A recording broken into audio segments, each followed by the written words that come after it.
Audios de la mañana. Mientras que el Tesoro gastó ayer los dólares que le quedaban y tiene apenas 340 millones de dólares para seguir interviniendo y evitar que el dólar suba de acá a las elecciones, esos 340 tendría que usarlos para pagar unos vencimientos de deuda que tiene antes de las elecciones.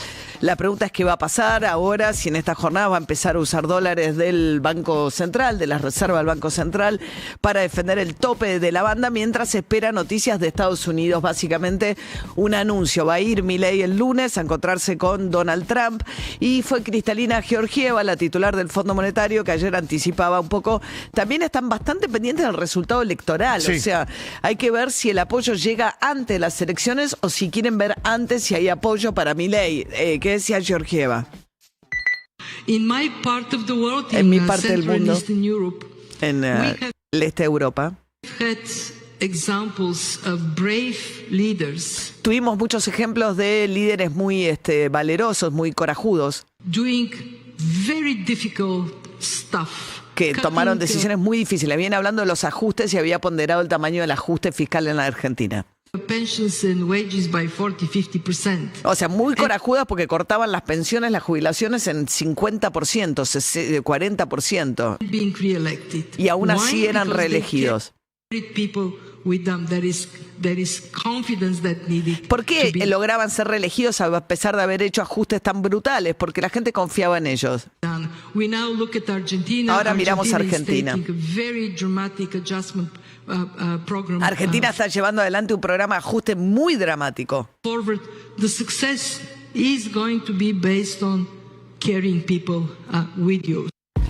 Y el éxito va a estar en que la gente te siga apoyando. Bueno, esa es la gran pregunta, ¿no? Hoy en Estados Unidos, ¿qué va a pasar en las elecciones el 26 de octubre? Milei, mientras tanto, en Mar del Plata, le preguntaron si frente a esta escasez de dólares volvería a poner arriba de la mesa considerar la posibilidad de dolarizar, de la cual había hablado en algún momento durante su campaña electoral. ¿Qué contestó Milei? Usted durante la campaña habló de dolarizar. ¿Es una idea desechada o puede tener vigencia en el futuro? Lo puedo desafiar a que revise el archivo cuando en el programa de Pablo Rossi en La Nación Más salió eso. Yo hablé de competencia de monedas. La competencia de monedas hoy existe desde septiembre del año pasado. Bueno, parece decir, yo nunca hablé de dolarizar, con lo cual da la sensación que está diciendo que no lo va a hacer ahora tampoco, ¿no? A ver, hay un archivo también con Alejandro Fantino, donde dice lo siguiente. Si te toca ser presidente, ¿estás en condiciones de dolarizar la economía? Absolutamente sí. Hoy es factible dolarizar. A este tipo de cambio, sí, a 3.20 vos podrías ya dolarizar. Pero dolarizar, te lo reitero, te hago de nuevo la pregunta. ¿Dolarizar es que fuéramos un cajero y sacaríamos dólares del cajero? Exactamente. Empezaríamos a hacer transacciones en dólares, por ejemplo. Y es absolutamente factible. Bueno, dijo que no hablaba de dolarizar, así hablaba Milei para no generar confusiones ni expectativas respecto a lo que pueda pasar ahora en julio del 2022. Ahora dice que nunca habló de dolarizar, con lo cual da la sensación que lo que dice es que no va a dolarizar, si dice que nunca lo dijo en todo caso. Mientras tanto, Karen Reinhardt por ahora es la cabeza de lista en la provincia de Buenos Aires. ¿Por qué?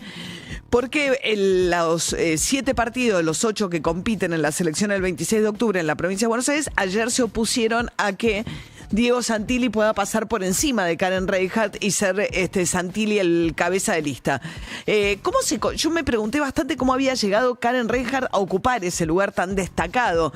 Y ella misma, lo encontré en sus redes sociales, contaba cómo es que se acercó a Milei. Yo confié en Javier Milei. Es como que lo veía en los programas y me encantaba y pensaba como él, me alineé totalmente. O sea, yo quiero... este hombre dice y me representa en todo lo que dice. Entonces empecé a hacer muchas redes, muchos TikToks, cosas con las redes, antes de que sea presidente. No lo conocía yo no lo conocía. Y la conocía a Sandra Petovelo, que me había hecho una nota hacía 10 años con Amores Perros, viste, con la boutique que yo tenía. Y 3 días antes le mando como un vamos el domingo, ella me manda un corazón. Y bueno, parece que ella después le contó a él y bueno, ahí me mandó un mensaje agradeciéndome la participación. Bien. Bien, y ahí se conoce con Milei, cuando ella lo felicita por el triunfo electoral. La cuestión es que a partir de la confirmación de que Karen Reijard va a ser candidata, primera candidata, en realidad ya era la segunda, pero bueno, el foco se puso más sobre Karen Reijard y ahí ella empezó, bueno, a desmentir por un lado algunos tweets que le sacaron a la luz vinculados a sus críticas a Messi. A mí me parece que hubo un momento en el que mucha gente expresaba su frustración a Messi, obviamente esto previo a Qatar y a que las cosas cambiaran. Lo que a mí sí me parece subrayable son los tweets que ella no desmiente, que están en su cuenta ahora y que tienen que ver con el uso racista del término villero, negro. Dice, qué villero que sos Boca. Ella es muy de River, ¿no? Entonces sí, ahí como... hincha de River. Bloquear a estos negros es un placer, negros grasas, así son ellos, defienden a los negros de mierda, la idea que la negritud como un insulto, la pobreza como un insulto. De hecho, también hablaba de un muro, de establecer un muro. Esto es de octubre del 2023. Y la gente de bien, como dije, y que a muchos también le molesta, ¿quién es gente de bien? Sí, gente de bien que no vivimos del gobierno, que pagamos los impuestos, que lo bancamos a ustedes, vagos, planeros. Bueno, ya que quieren, podríamos hacer como un muro de Berlín, ¿viste? Que de un lado estén los kirchneristas, que les encanta vivir así, de planes, que le dé la migaja del gobierno, que los afanen, los insaurraldes, que miran cómo se van en yate unos y los otros se quedan en sus casillas. Hagamos una cosa así, y del otro lado tenemos el capitalismo, el que nos gusta crecer, el que nos gustan las grandes empresas, hagamos una cosa así, el muro, no está mal, un muro, un gran muro. Bueno, después escuché también, porque ella dice que nunca cobró plata del Estado y después se explica cómo es su vínculo con Canal 7, porque ella tiene un programa en Canal 7. Entonces dice que es un productor salteño y que los que trabajan en su programa es gente que está hace muchos años en el canal. Bueno, sí, esa gente le paga el sueldo del Estado Nacional y el hecho de que una productora haga un acuerdo con el canal y el canal le dé los estudios y la gente que labura es plata del Estado. Si ella después cobra vía el productor salteño, no quiere decir que no haya ningún aporte del Estado en su programa, pues ella misma está contando que los técnicos son los técnicos de Canal 7. Dice, no, de muchos años. Sí, gente que labura en la TV pública y que cobra su salario público, razón por la cual si en tu programa está...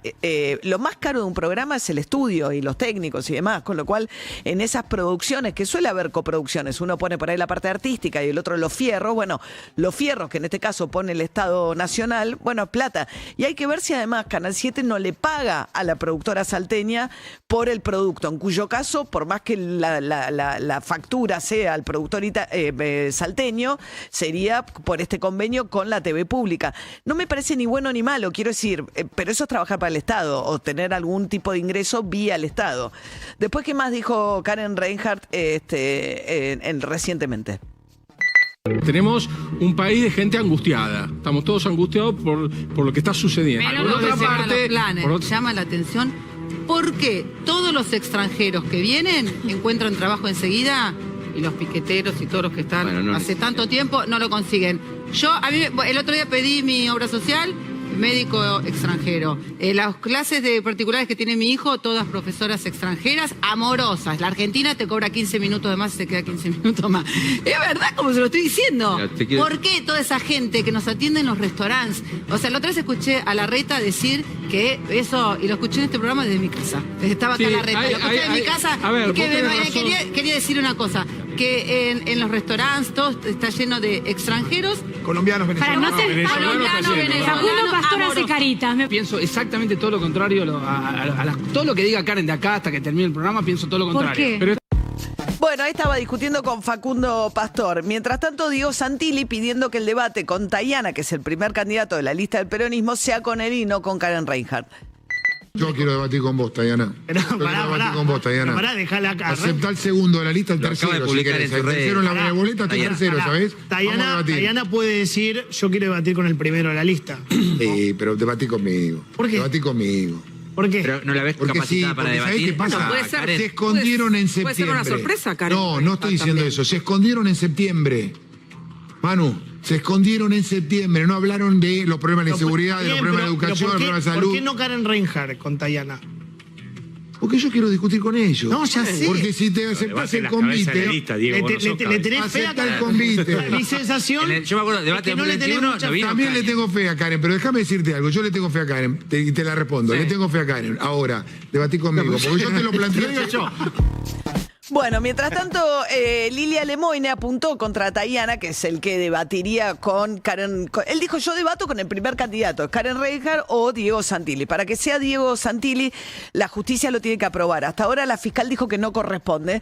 Hay que ver qué dice el juez. Adicionalmente hay que ver si reimprimen o no las boletas o queda José Luis Esper, que pidió licencia, a quien le encontraron ahora el contrato en el tacho de basura de la casa de Machado cuando se lo llevaron detenido. Estaba en prisión domiciliaria, pero lo trasladaron a alcaldía. La cuestión es que ahí estaba el contrato por $1 millón firmado entre Espert y Machado. Como Espert no está más en la boleta, hay que ver si se reimprimen o no las boletas. Pero bueno, volviendo a la discusión, en Provincia de Buenos Aires hay... Tayana fue en su momento canciller de Cristina Fernández de Kirchner. Sí. En aquel momento Maduro era el presidente cuando le tocaba ser canciller y empezó a circular en redes sociales una foto de él con Maduro como si fuese algo actual. Lilia Lemoine decía lo siguiente. Tayana está abrazado a un narcodictador. Maduro tiene una recompensa puesta sobre su cabeza de $50 millones y lo siguen defendiendo. No han hablado en contra de Maduro y lo siguen defendiendo. Y además la campaña de Cristina Kirchner se financió con dineros turbios de la efedrina. Y eso es verdad, no lo pueden discutir, está todo probado. Diputado, entonces, usted dice... que no mientan más.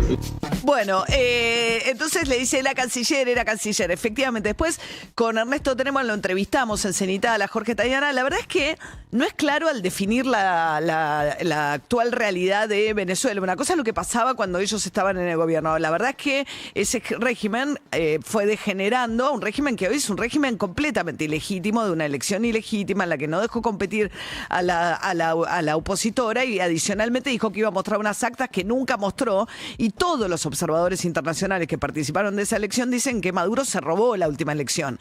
Que Tayana no es contundente cuando habla de esta situación en Venezuela actual. Pero la pregunta sería cuál es hoy la posición respecto al régimen de Maduro, que me parece una pregunta eso me parece relevante. que fue claro, y más la hizo Cristina, ya presidenta del partido, cuando dijo respecto a las elecciones que había que mostrar las actas electorales. Está bien, pero no las mostró. No las mostró. Con lo cual, ¿es un régimen legítimo o no? O sea, porque después de ahí, eso reasumió sin haberlas mostrado. Sí. ¿Cuántos regímenes ilegítimos tenemos? ¿En América del Sur? En América del Sur, sí, por lo pronto. Yo no estoy seguro de algunos, y no estoy seguro de otros, en Centroamérica tampoco, no estoy seguro en el Caribe, y no estoy seguro en Europa. Entonces, si nos queremos concentrar, también concentrémonos en el otro problema que hay en Venezuela, y es que hay una semi-amenaza de intervención de Estados Unidos. Estados Unidos ha dicho que puede hacer acciones militares con sus Fuerzas Armadas en otros países. Bueno, mientras tanto, el juez Ramos Padilla, me corrija acá David, dijo que tiene que ir Karen Reinhardt. Sí. A menos que la hicieran renunciar, pero no sabemos, o que apelen esta decisión. El gobierno tenía la intención de, por lo menos ayer cuando se conoció, tenía la intención de apelar esto, porque además quedó en suspenso todavía la decisión de la reimpresión de las boletas. Claro, Lisandro Catalán, que es el ministro del Interior, llamativamente dijo que hay plata sobrante de la partida que iba a financiar las elecciones y que tendrían del Estado los 15.000 millones de pesos para poner. Si bien cuando uno no ejecuta la partida se la queda el Tesoro, que es lo que viene haciendo el Tesoro con los fondos, por ejemplo, fiduciarios de las rutas, para sostener el superávit fiscal. En el caso del sobrante en materia de el presupuesto para financiar las elecciones, Catalán dijo que sí pondrían la plata. Lo decía de esta manera. Nosotros fuimos muy celosos en el manejo de los fondos públicos y eso nos llevó a arrojar un ahorro de 15.500 millones de pesos. Digamos, lo que habíamos previsto, pudimos hacer un ahorro de 15.500 millones de pesos. Nosotros, con todo el equipo del Correo Argentino, de la DINE, con toda la Secretaría de Administración, con todas sus distintas áreas del Ministerio del Interior, llevamos adelante todos los procesos de licitación para poder llevar a hacer el proceso electoral y tuvimos un ahorro por la eficiencia que llevó adelante el proceso licitatorio, de 15.500 millones de pesos. Eso está disponible. En el caso de que la justicia decida no imprimir las boletas, se lo devolveremos a Hacienda como corresponde. O sea, si no lo usan, lo devuelven, y si reimprimen, pagaría el Estado, según la explicación del ministro del Interior, la reimpresión de boletas para sacarlo a Esper de la boleta en la provincia de Buenos Aires. 7:10.